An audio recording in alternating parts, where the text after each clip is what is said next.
तो आज हम लोग जो डिस्कशन करने वाले हैं एक मोस्ट इंपॉर्टेंट टॉपिक संयुक्त अधिवेशन के बारे में।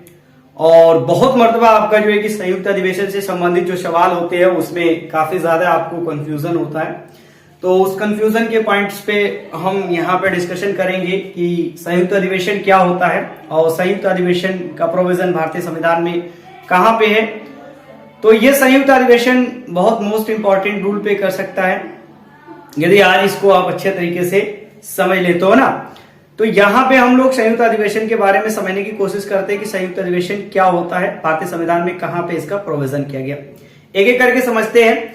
तो सबसे पहले आप ये जानते हैं कि जो अनुच्छेद 108 है यहाँ पे ये कहा गया है कि आपका संयुक्त अधिवेशन का प्रावधान, मीन्स आप ये कह सकते हैं अनुच्छेद 108 में क्या है, संयुक्त अधिवेशन का प्रावधान किया गया है कि संयुक्त अधिवेशन यानी ज्वाइंट सेशन होगी। अब देखिए यहाँ पे थोड़ा सा मैं आपको ये तो बता दिया कि 108 में आपका क्या संयुक्त अधिवेशन का प्रावधान किया गया है। संयुक्त अधिवेशन में सबसे पहले हम यहाँ पे ये समझने की कोशिश करते हैं कि पार्लियामेंट जो होती है वो क्या करती है। पार्लियामेंट का काम होता है कानून को बनाना। जब पार्लियामेंट कानून बनाती है, जैसे मान लीजिए कि आप किसी बिल को प्रस्तुत करेंगे, या तो लोकसभा में प्रस्तुत करेंगे या तो राज्यसभा में प्रस्तुत करेंगे, यानी लोकसभा राज्यसभा में से किसी एक सदन में आप क्या कर सकते हैं, किसी भी बिल को इंट्रोड्यूस कर सकते हैं। किसी को न कह के बल्कि आप ये कह सकते हैं बिल, क्योंकि इसमें अलग अलग टाइप्स आ जाते हैं। क्यों, अभी आप अगर इसमें आप बात करेंगे, अगर मान लीजिए कि आपका कोई धन विधेयक है यानी मनी बिल है आपका, तो उसको आप लोकसभा में ही प्रस्तुत कर सकते हैं। तो उसका क्राइटेरिया थोड़ा सा अलग है। थोड़ा यहाँ पे हम उसको समझने की कोशिश करेंगे कि धन विधेयक के संबंध में ज्वाइंट सेशन का क्या लिंक है, क्या कनेक्शन है। तो इधर आप ये कह सकते हैं कि अगर मान लीजिए कि पार्लियामेंट के अंदर कानून बनाया जा रहा है, लोकसभा में आपने बिल को प्रस्तुत किया, एक प्रोसीजर होगी, इस प्रोसीजर के अकॉर्डिंग यहां से हम पास करा लेंगे और जब ये पास हो जाएगा तो इसको हम कहां भेजेंगे, राज्यसभा में भेजेंगे। और राज्यसभा भी जब पास कर देगा तो हम इसको कहां पे भेजेंगे, इसको हम भेजेंगे राष्ट्रपति के पास भेजेंगे। राष्ट्रपति के पास भी ऑप्शन होता है कि वो वापस भी कर सकता है या तो फिर अपनी सिग्नेचर भी कर सकता है। तो मोस्टली क्या होता है कि वो अपनी सिग्नेचर करता है और सिग्नेचर करने के बाद वो क्या हो जाता है, बिल से एक्ट बन जाता है। ये एक प्रोसीजर होती है, इस प्रोसीजर को हमें क्या करना पड़ता है, फॉलो करना पड़ता है। बट यहां पे संयुक्त अधिवेशन का मतलब क्या है, जब कभी आपका लोकसभा राज्यसभा के लोग एक साथ बैठते हो और किस विषय पे बैठते हो, जब कभी किसी बिल को लेकर के विवाद हो जाए।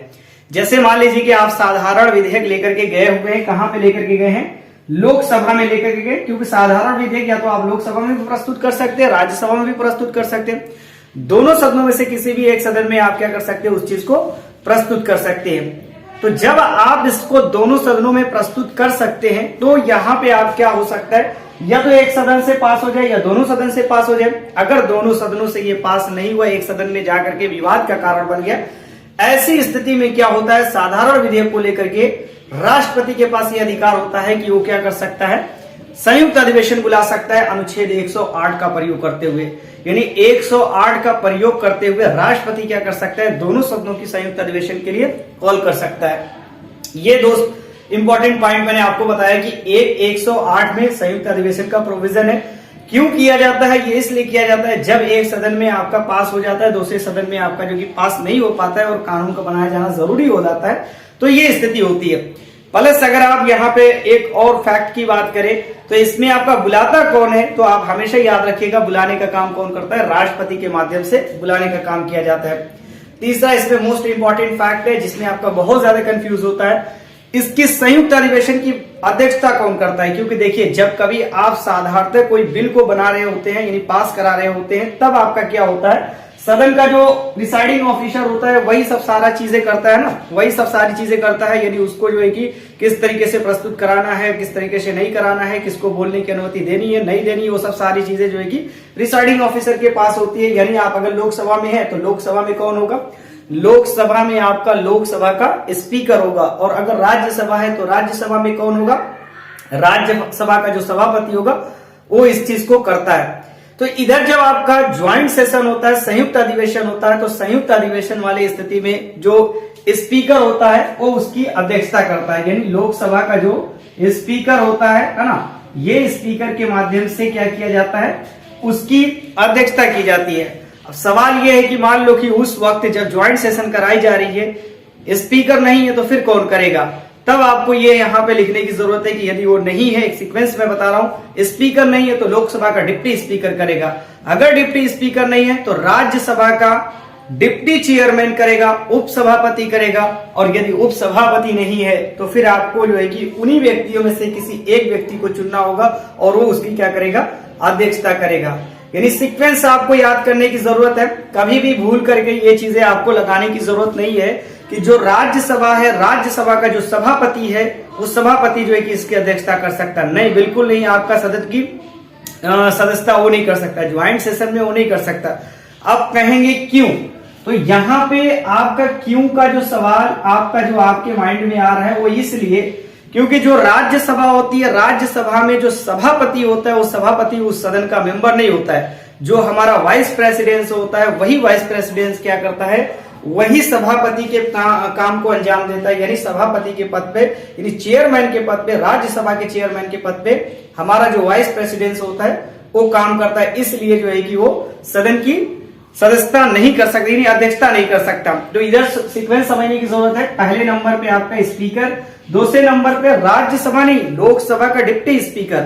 अगर वो भी नहीं है तो फिर आप राज्यसभा में जाए, राज्यसभा का कौन, जो आपका डिप्टी चेयरमैन होगा, यानी चेयरमैन को छोड़ करके डिप्टी चेयरमैन, फिर उसके बाद आपका कौन आ जाएगा।